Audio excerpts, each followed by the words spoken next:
नमस्कार। जय सुभाष, जय प्रकाश, जय हिंद, जय संपूर्ण क्रांति। साथियों, 4 दिसंबर भारत के 12वें प्रधानमंत्री श्री इंद्र कुमार गुजराल जी की जयंती होती है। इंद्र कुमार गुजराल जी का जन्म 4 दिसंबर 1919 को पंजाब के जो अविभाजित भारत का एक प्रांत हुआ करता था पंजाब, उसका एक शहर था झेलम। उस झेलम में उनका जन्म हुआ था और डीएवी डिग्री कॉलेज में उन्होंने अपनी शिक्षा दीक्षा लिया था। डीएवी डिग्री कॉलेज वो डिग्री कॉलेज रहा जिसमें भगत सिंह क्रांतिकारी, महान क्रांतिकारी शहीद भगत सिंह सरदार को भी पढ़ने का अवसर मिला था। भारत विभाजन के बाद उस विद्यालय का नाम गवर्नमेंट इस्लामिक कॉलेज कर दिया गया। वहां से उनकी शिक्षा हुई। उसके बाद कॉमर्स हैली कॉलेज, वहां से भी उन्होंने पढ़ाई की। फॉर्मर क्रिश्चियन कॉलेज लाहौर से भी इंद्र कुमार गुजराल जी ने पढ़ाई की। इंद्र कुमार गुजराल जी का व्यक्तित्व बेहद ही कला प्रेमी था। कला के धनी थे वो और बेहद सौम्य और संवेदनशील व्यक्ति के धनी माने जाते थे। राष्ट्रीय अंतर्राष्ट्रीय मसलों पर उनकी बहुत संजीदा जानकारी थी। राष्ट्रीय अंतर्राष्ट्रीय विषयों के वो ज्ञाता थे, व्याख्याता थे। थिएटर जगत, जिसे यूपी बिहार के संदर्भों में नाच गाना नौटंकी कहा जाए तो कोई अतिशयोक्ति नहीं होगी।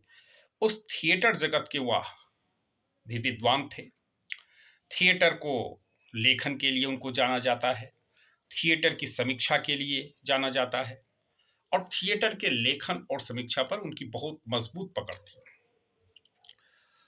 उनके पिताजी का नाम अवतार नारायण गुजराल था, माता का नाम पुष्पा गुजराल था और 1942 में भारत छोड़ो आंदोलन में भी वो जेल गए। स्वतंत्रता संग्राम सेनानी भी थे इंद्र कुमार गुजराल जी। वह भारत की कम्युनिस्ट संगठन, वामपंथियों का संगठन माना जाता है, all India student federation.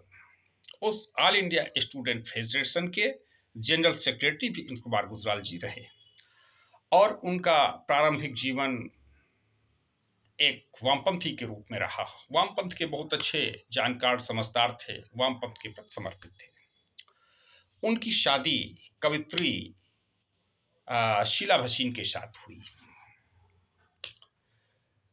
Indra Kumar Gujral जी कुछ समय के लिए बीबीसी लंदन के पत्रकार भी रहे और पत्रकारिता के दौरान बहुत अच्छी टीका टिप्पणियों और समाचारों के लिए उन्हें जाना जाता है। कालांतर में भारत विभाजन के बाद वह दिल्ली में आकर के बस गए और दिल्ली के नगर निगम से उन्होंने अपनी राजनीति की शुरुआत किया। कांग्रेस से जुड़े, कांग्रेस के साथ उन्होंने शुरुआत किया। कम्युनिस्ट से थोड़ा अलगाव हुआ, दूरी बढ़ी कम्युनिस्ट से। जिस समय भारत रत्न लाल बहादुर शास्त्री, जय जवान जय किसान का नारा देने वाले लाल बहादुर शास्त्री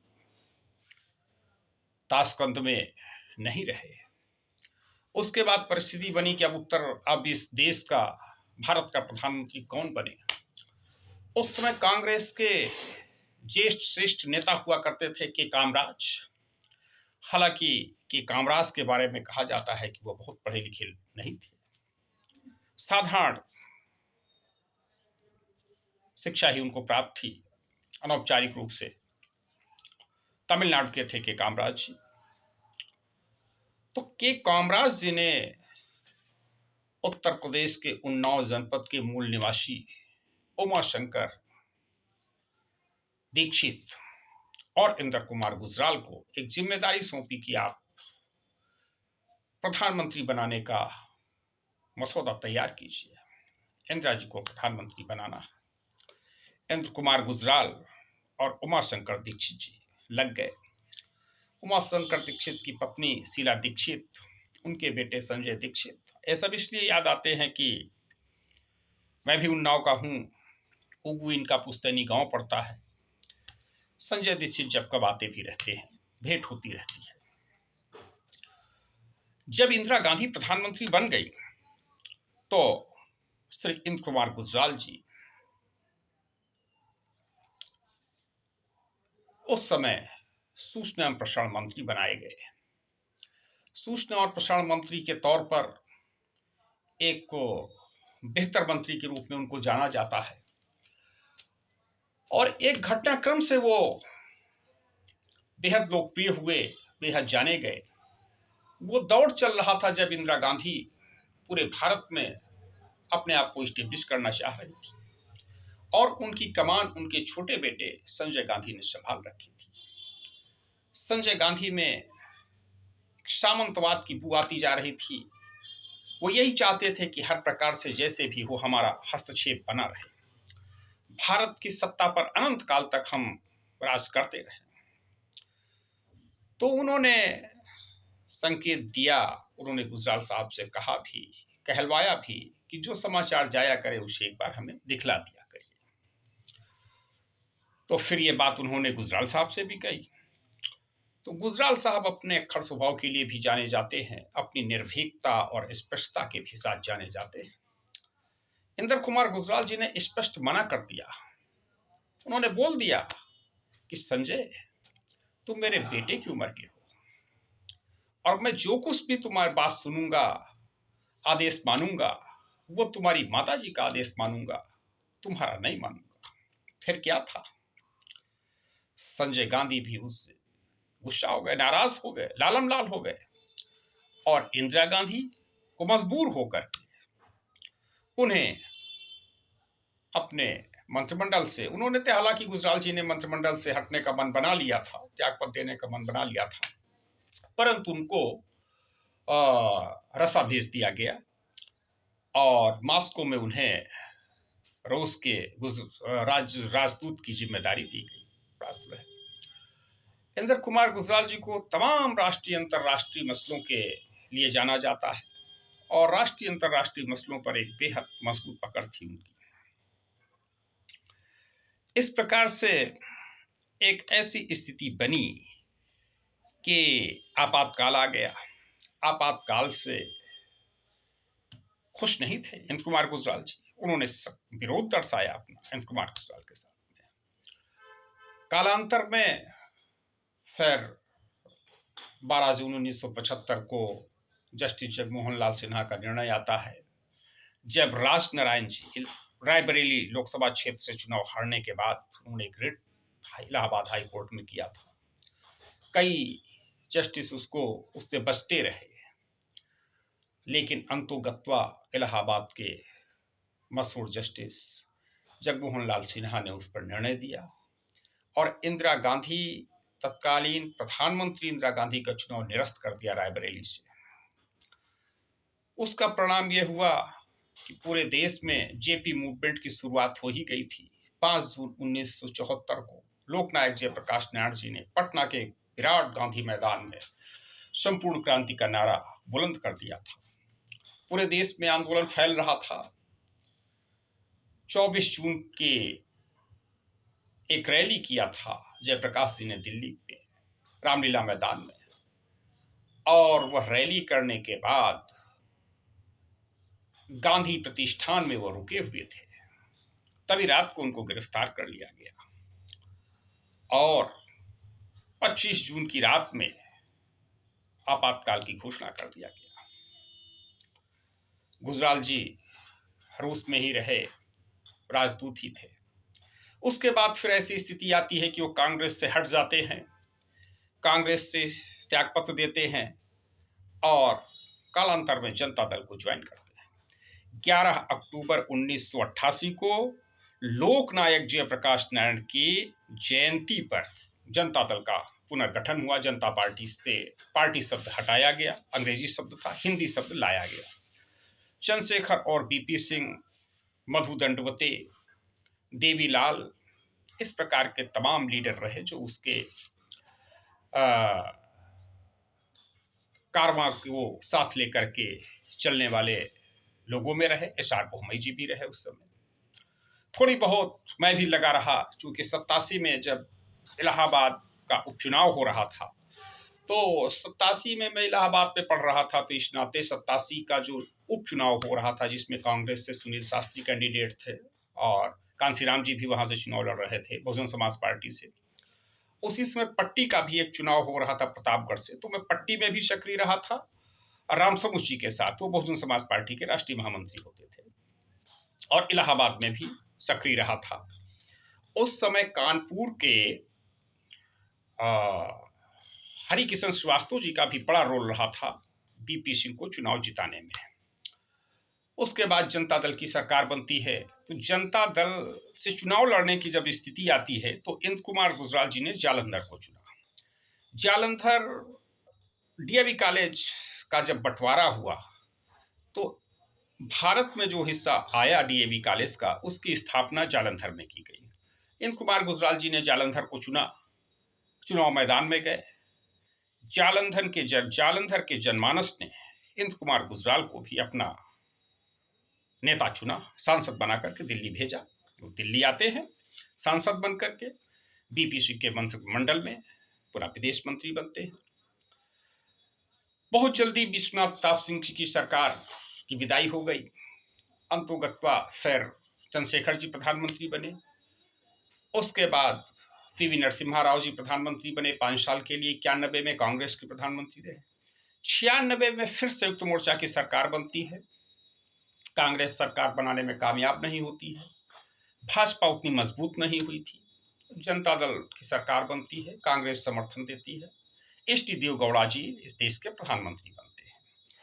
एस.टी. देवगौड़ा के मंत्रिमंडल में पुनः इंद्र कुमार गुजराल जी विदेश मंत्री बने, और उसके बाद फिर उन्होंने 96 में ही, जून 96 में जल संसाधन मंत्रालय का भी अतिरिक्त कार्यभार भी इंद्र कुमार गुजराल जी ने संभाला। फिर एक ऐसी स्थिति आती है कि माननीय किरण सिन्हा जी बताती हैं कि गुजराल साहब अपने घर पर सो रहे थे। हालांकि उसके पहले जो है माननीय किरण सिन्हा जी का बेहद रोल रहा। 91 में जो चुनाव हुआ पटना से, तो माननीय किरण सिन्हा जी के जस्ट महामाया प्रसाद सिन्हा जी बिहार के मुख्यमंत्री भी रह चुके हैं, और सबसे पहले गैर कांग्रेसी मुख्यमंत्री थे बिहार के। 77 में जनता पार्टी की जब सरकार बनी, तब महामाया प्रसाद सिन्हा जी जनता पार्टी की ओर से पटना से सांसद बने थे। तो माननीय किरण सिन्हा जी की अच्छी खासी पकड़ थी पटना के छात्रों के बीच में।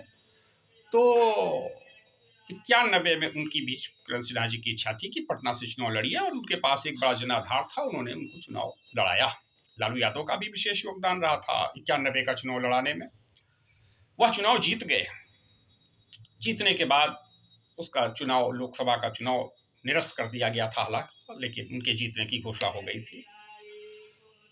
उसके बाद फिर ये जो घटनाक्रम आया, जब वो प्रधानमंत्री बन जाते हैं, तो प्रधानमंत्री की स्थिति बनती है, उसमें भी एक चर्चा चली, कुछ लोगों के नाम की चर्चा चली। पश्चिम बंगाल के उस समय के मुख्यमंत्री ज्योति बसु जी के नाम की चर्चा चली, लेकिन ज्योति बसु जी के कुछ पार्टी के ही लोग थे, उन्होंने सोचा कि ज्योति बसु को प्रधानमंत्री नहीं बनना चाहिए, इसलिए उन्होंने अपोज कर दिया। तो ज्योति बसु जी भी उस पर विशेष ध्यान नहीं दे पाए। बड़ा मंथन चल रहा था, कौन प्रधानमंत्री, कैसे प्रधानमंत्री बने। मुलायम सिंह जी का भी नाम आया, तो लालू यादव जी ने विरोध कर दिया। किरण सिन्हा जी ने बात किया, उस समय के आंध्र प्रदेश के चंद्रबाबू नायडू और लालू यादव, दो लोगों का विशेष योगदान रहा, माननीय किरण सिन्हा जी बताती हैं। और अंतोगत्वा कई उसकी मीटिंगें आंध्रा भवन में भी होती रही। एक ऐसी स्थिति आई कि रात में एक फैसला हुआ, इंद्र कुमार गुजराल जी को प्रधानमंत्री बनाया जाए। लेकिन उस समय गुजराल जी अपने आवास पर सो रहे थे, उन्हें पता नहीं था। एक तेलुगु सांसद को भेजा गया, कई लोग उनके साथ गए, और सोते में उनको जगाया गया, बेल बजाया गया कि भाई गुजराल जी से मिलवाइए, गुजराल जी को प्रधानमंत्री बनना है। फिर स्थिति बनी कि गुजराल जी को जब ये सूचना मिली, सोते हुए जागे कि प्रधानमंत्री बनना है, तो खुश भी हुए वो। उन्होंने उस सांसद को अपने गले से भी लगाया और तैयारी किया और प्रधानमंत्री बन गए। जब प्रधानमंत्री बन गए तो बहुत अच्छी तरीके से चल रहा था। बाद में फिर वो प्रकरण कुछ सीताराम केसरी की भूमिका उसमें इनको प्रधानमंत्री बनाने में भी रही थी, माननीय किरण सिन्हा जी के साथ में ही, और प्रधानमंत्री पद से हटाने में भी इनकी भूमिका रही और इनको लगा सीताराम केसरी को कि शायद मैं प्रधानमंत्री बन जाऊंगा। फिर मिलाप चंद्र जैन, जो राजीव गांधी की हत्या से संबंधित कमीशन की जांच हो रही थी, उसमें डीएमके वगैरह का कुछ मसला चल रहा था। इन सब में कुछ लोगों को शक हुआ, कांग्रेस को खास तौर से, कि नहीं एम कुमार गुजराल जी डीएमके का सपोर्ट कर रहे हैं, परंतु ऐसा उसमें नहीं था। उस जांच को, कांग्रेस को लगा कि जांच को प्रभावित कर रहे हैं कुमार गुजराल जी, लेकिन जांच को प्रभावित करने का कोई मसला नहीं था, क्योंकि जब मिलाप चंद जैन आयोग की रिपोर्ट आई तो उसमें वो सब उसका स्पष्ट हो गया। फिर मार्च 98 में वो प्रधानमंत्री पद से हटा दिए गए। समर्थन नहीं रहा, कांग्रेस ने समर्थन वापस ले लिया। उस समय एक विशेष बात मनमोहन सिंह ने कही थी, बाद में उन्होंने कहा कि अगर एम कुमार गुजराल को न हटाया जाता तो भाजपा नहीं आती। आज भी विपक्ष के लिए एक ऐसी स्थिति से गुजरना पड़ रहा है कि आज भी विपक्ष, मौजूदा विपक्ष, अगर जरा सी भी गलती कर गया, 98 जैसी गलती जैसी उसने कुमार गुजराल जी के साथ किया, तो फिर सरकार भाजपा की 24 में आ सकती, वापसी हो सकती है। और 24 की तो चुनावी माहौल जो है वो सिन्हा वर्सेस मोदी है। एक तरफ यशवंत सिन्हा, किरण सिन्हा, शत्रुघ्न सिन्हा की टीम है पूरे देश में, और दूसरी तरफ मोदी साहब। तो इस प्रकार से भारत की राजनीति में कुमार गुजराल जी का बेहद योगदान रहा, और पड़ोसी देशों को लेकर के उनका जो विशेष योगदान था, गुजराल डॉक्ट्रिन, गुजराल का एक सिद्धांत था कि पड़ोसी मुल्कों के साथ लड़ाई न की जाए, उनके साथ दुश्मनी न ठानी जाए, दोस्ती रखी जाए, और उस दोस्ती के बदले में उनसे अपने पड़ोसी देशों से बहुत अधिक सहयोग की अपेक्षा भी न की जाए, लेकिन उनको छेड़ा ना जाए और उनको कुछ ना कुछ सहयोग करते रहे, अप्लाइज करते रहे। इस प्रकार से गुजराल जी एक शायर के किस्म के आदमी थे, और उनके फैज अली फैज उनके गुरु भी रहे थे। बहुत बेहतरीन हिंदी, जितना बेहतरीन हिंदी बोलते थे उतना ही बेहतरीन वो उर्दू भी बोलते थे, और पंजाबी भी बोल सकते थे।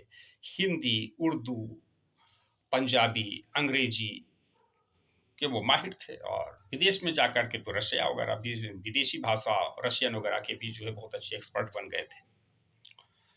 तो आज इन कुमार गुजराल की विरासत को फिर 98 में वो हट गए। उसके बाद फिर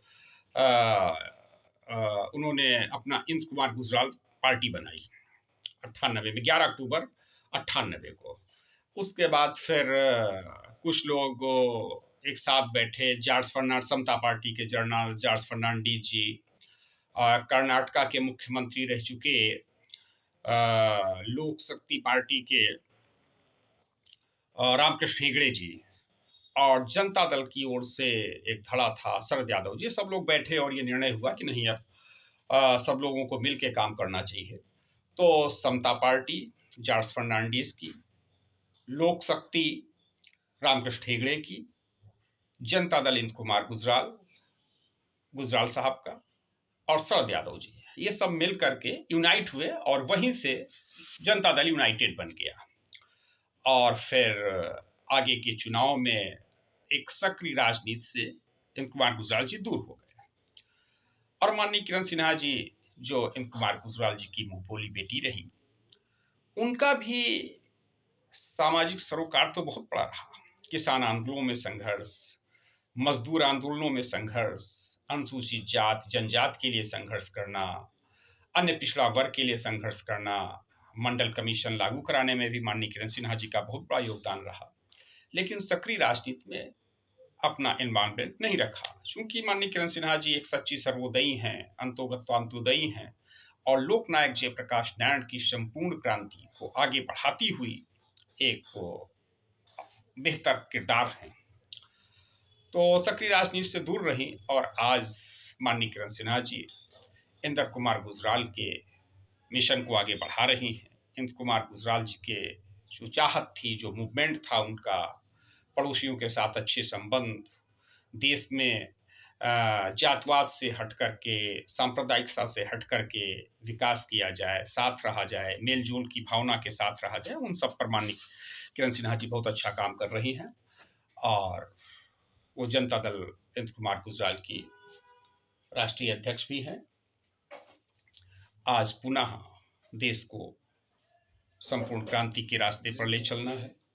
इंद्र कुमार गुजराल जी के सपनों का भारत बनाना है, और इंद्र कुमार गुजराल जी के सपनों का भारत बनाने के लिए, जनता दल के सपनों का भारत बनाने के लिए फिर से संपूर्ण क्रांति से जुड़ना होगा, इंद्र कुमार गुजराल जी के साथ जुड़ना होगा। इसी के साथ जय हिंद, जय सुभाष, जय प्रकाश, धन्यवाद।